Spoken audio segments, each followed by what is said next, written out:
17 morts dont 14 civils, 3 policiers. C'est donc le bilan provisoire des violences qui ont éclaté à Kinshasa ce lundi. Des affrontements qui ont opposé de jeunes protestataires aux forces de l'ordre. La marche prévue par l'opposition a été interdite au dernier moment. C'est un reportage de Laure de Matos et Francine Mokoko à Kinshasa. Kinshasa s'attendait au pire. Ce lundi matin, elle avait pris des airs de ville morte. Des écoles désertées, des boutiques fermées, la circulation quasi inexistante. La manifestation devait débuter à 13h, mais dès la matinée, des jeunes armés de pierres dressent des barricades, font face à la police anti-émeute. Nous défendons notre démocratie. Kabila, on ne veut plus de toi. Pour détester tout ce qui se passe dans notre pays. Premièrement, Kabila ne veut pas quitter ce pays et ne veut pas organiser les élections. C'est pour ça que nous sommes aujourd'hui obligés de marcher. La police riposte avec des gaz lacrymogènes, jusqu'à ce que le cortège parvienne au boulevard Triomphal, aux abords du Parlement, où les forces de l'ordre ont tiré à balles réelles. Le ministère de l'Intérieur accuse certains manifestants d'avoir été armés ou d'avoir subtilisé des armes à des policiers. Les tristes et douloureux bilan provisoire de ces actes de barbarie et d'extrême sauvagerie se présentent de la manière suivante. 17 morts, dont 3 policiers et 1 brûlé vif et 14 civils parmi les pillards. Des pillages et des incendies criminels ont visé des bâtiments publics, des permanences de formation politique de la majorité, des symboles du pouvoir en place essentiellement. Des manifestations similaires ont été interdites à Lubumbashi ou à Kisangani notamment. En revanche, à Goma, dans le nord Kivu, un rassemblement a été autorisé, tout comme à Bukavu, dans le sud Kivu, où quelques 300 personnes ont défilé sans encombre. L'appel à manifester avait été lancé par une large part de l'opposition dans tout le pays pour signifier au président Kabila son préavis, 3 mois avant l'expiration de son mandat, et exiger la convocation de la présidentielle, censée avoir lieu avant cette date. Voilà, et ce sont les pires violences à Kinshasa depuis les émeutes de janvier 2015. Merci d'être avec nous, Freddy Kita. Vous êtes secrétaire général de Démocratie chrétienne, membre du Conseil des sages du Rassemblement de l'opposition qui avait justement appelé aux manifestations aujourd'hui. Un commentaire d'abord sur ces violences. D'abord, je tiens à présenter mes condoléances les plus sincères aux familles des victimes. Parce que d'abord, je veux préciser une chose, la marche a été autorisée par le pouvoir en place, mais on n'a pas compris cette répression barbare de la part de ce régime. Elle avait été autorisée, puis finalement interdite dans un second temps. C'est la garde républicaine vêtue en tenue des policiers qui a commencé les provocations. Et la population aussi a réagi. Malheureusement, ça s'est mal tourné. Quand M. Bochab parle de 17 morts, non, nous avons compté au jour d'aujourd'hui 32 morts et 57 blessés graves. Selon vos informations sur place à Kinshasa? Selon nous étions sur le terrain. Il y a les informations qui arrivaient minute par minute, on a les images et nous savons que nous avons compté 32 morts et 57 blessés, je dis bien grave. Alors le bilan est lourd, en tout cas le bilan provisoire donné par le gouvernement, 17 morts, peut-être beaucoup plus selon vous. Est-ce que ces événements, c'est un message adressé à Joseph Kabila, un avertissement peut-être? Bon, il est en train de vivre ces derniers moments. Je crois que c'est un être humain comme nous tous. Il doit comprendre aujourd'hui les langages de la rue, les langages de la population. Les rassemblements a appelé le peuple à manifester parce que M. Kabila, depuis 2012, il avait eu le temps matériel d'organiser les élections. Mais nous savons que M. Kabila n'a pas la volonté de quitter le pouvoir. C'est pourquoi vous voyez tous ces problèmes qui nous arrivent. Mais je crois que ce qui s'est passé aujourd'hui, M. Kabila doit comprendre que son heure est arrivée et il doit partir calmement. Alors on va écouter, si vous le voulez bien, la réaction du pouvoir congolais. Dans l'après-midi, Mathieu Vandrely a joint par téléphone le porte-parole du gouvernement, Lambert Mende. Nous sommes complètement désillusionnés par la capacité nocive de ceux qui ont sollicité à exprimer leur droit démocratique et qui en réalité n'avaient que l'intention de déstabiliser notre pays, de l'insécuriser, voire même de le conduire au bord de la guerre civile. Nous avons enregistré 17 morts, pour la plupart directement liés à des actions préméditées par des gens qui ont annoncé aux autorités municipales qu'ils voulaient simplement aller déposer une pétition à la Commission électorale nationale indépendante, mais qui n'ont jamais eu à l'idée d'aller déposer cette pétition. Il s'agissait simplement de répandre le chaos à travers le pays. Monsieur Mende, la situation politique est préoccupante ce soir tout de même en République démocratique du Congo. Qu'est-ce qu'il faut faire, clairement? Nous allons reprendre les travaux du dialogue national, là où nous les avons laissés avant-hier, dès demain, dans l'avant-midi. Voilà, parlons de ce dialogue national, Frédéric Kita. Le rassemblement auquel vous appartenez a refusé d'y participer. Est-ce que ce n'est pas un peu une occasion ratée d'aller vers des élections apaisées, comme le dit le président Kabila? Le dialogue n'a pas encore commencé. Dans ces pays, nous avons deux camps. Nous avons le camp du président Etienne Tshisekedi avec les rassemblements et vous avez de l'autre côté le camp de M. Kabila et alliés. Donc, nous attendons à ce que la communauté internationale nous désigne un autre facilitateur parce qu'on a réquisé M. Kodjo pour qu'on commence les discussions proprement dites. Il y a eu des travaux depuis 2 semaines autour de ce dialogue national tout de même. Non, pour nous, ce n'est pas un dialogue, c'est un monologue. Donc, c'est un séminaire interinstitutionnel de M. Kabila et alliés. Donc, nous attendons à ce que, comme on avait dit, on a réquisé M. Kodjo. Nous attendons maintenant qu'on nous choisisse un nouveau facilitateur. Et on va se préparer, les deux partis, comme je vais le dire, pour qu'on aille enfin au dialogue. Est-ce que l'opposition est à la hauteur des discussions? On voit bien que l'opposition est divisée en RDC. L'opposition n'est pas divisée. Hier, la communauté internationale nous accusait d'être plurielle. Le président Tshisekedi, depuis le 10 juin, a réuni tous ces enfants de l'opposition que nous sommes aujourd'hui. La plupart. Vital Kamerhe participe au dialogue. Je parle de la vraie opposition autour du rassemblement que Etienne Tshisekedi a réuni. Donc, au jour d'aujourd'hui, il n'y a que 2 camps que je vais te dire. Il y a les rassemblements avec Etienne Tshisekedi et les camps de M. Kabila et alliés. Qu'est-ce que vous attendez ce soir du président Kabila? Un message clair sur ses intentions? On sait qu'il ne s'est pas encore porté officiellement candidat à la présidentielle. Écoutez, M. Kabila est à la fin de son dernier mandat. Si on fait bien les calculs, il vient de faire déjà 3 mandats parce que c'est depuis 2011 qu'il est aux affaires.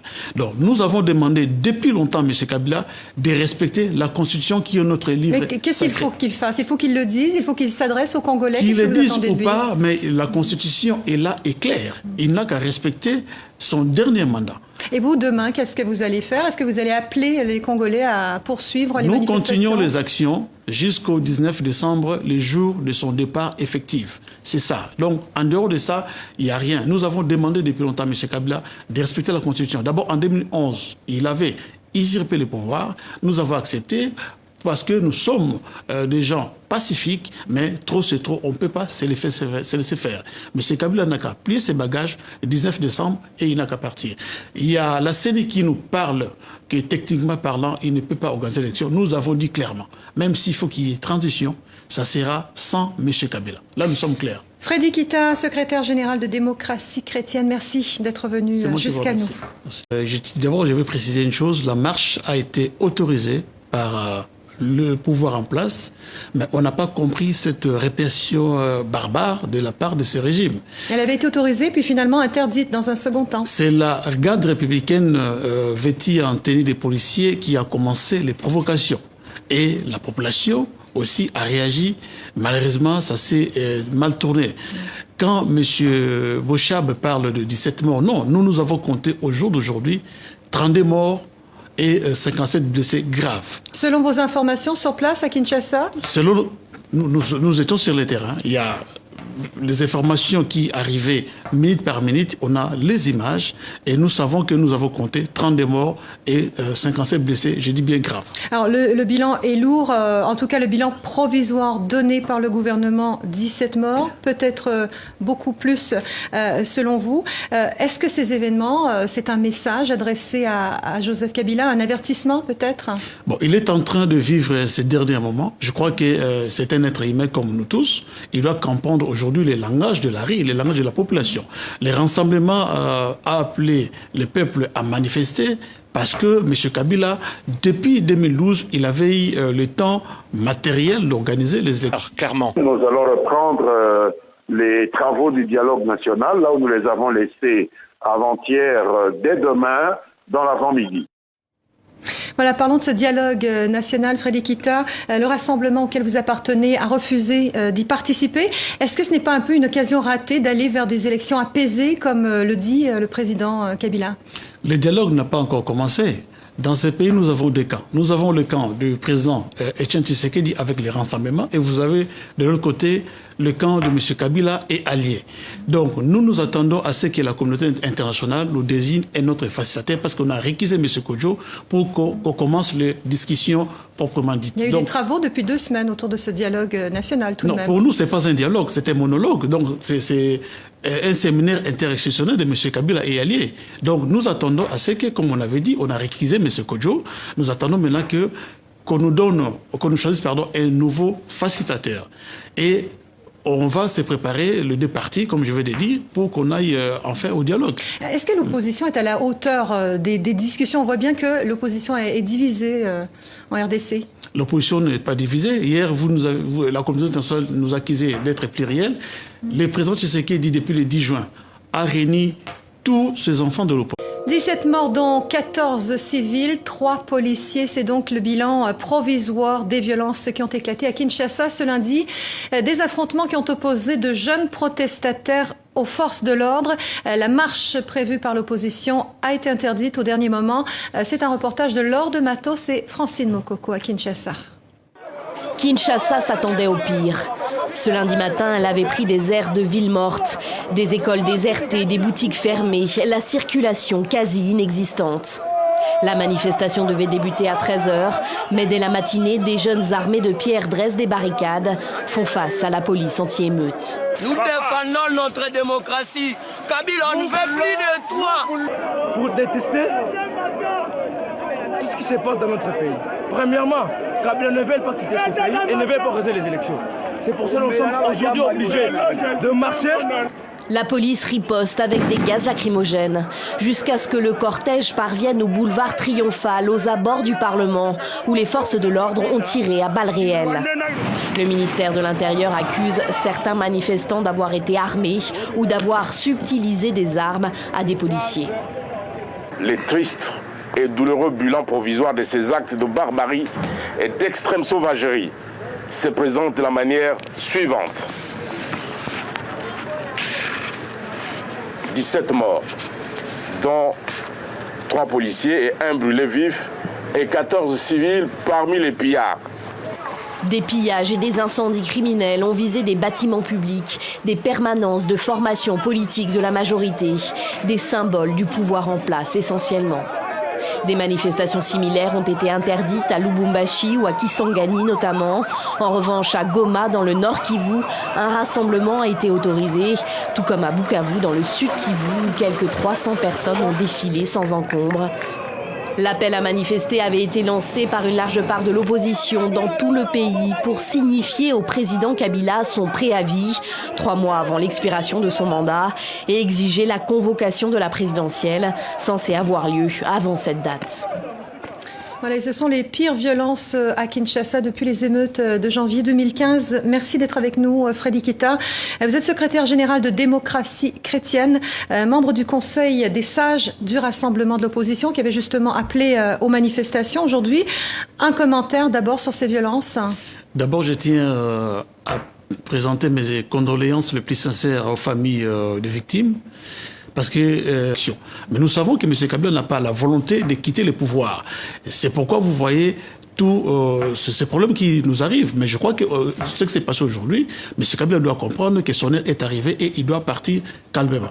Alors on va écouter, si vous le voulez bien, la réaction du pouvoir congolais. Dans l'après-midi, Mathieu Vandrely a joint par téléphone le porte-parole du gouvernement, Lambert Mende. Nous sommes complètement désillusionnés par la capacité nocive de ceux qui ont sollicité à exprimer leur droit démocratique et qui en réalité n'avaient que l'intention de déstabiliser notre pays, de l'insécuriser, voire même de le conduire au bord de la guerre civile. Nous avons enregistré 17 morts, et pour la plupart directement liés à des actions préméditées par des gens qui ont annoncé aux autorités municipales qu'ils voulaient simplement aller déposer une pétition à la Commission électorale nationale indépendante, mais qui n'ont jamais eu à l'idée d'aller déposer cette pétition. Il s'agissait simplement de répandre le chaos à travers le pays. Monsieur Mende, la situation politique est préoccupante ce soir tout de même en République démocratique du Congo. Qu'est-ce qu'il faut faire ?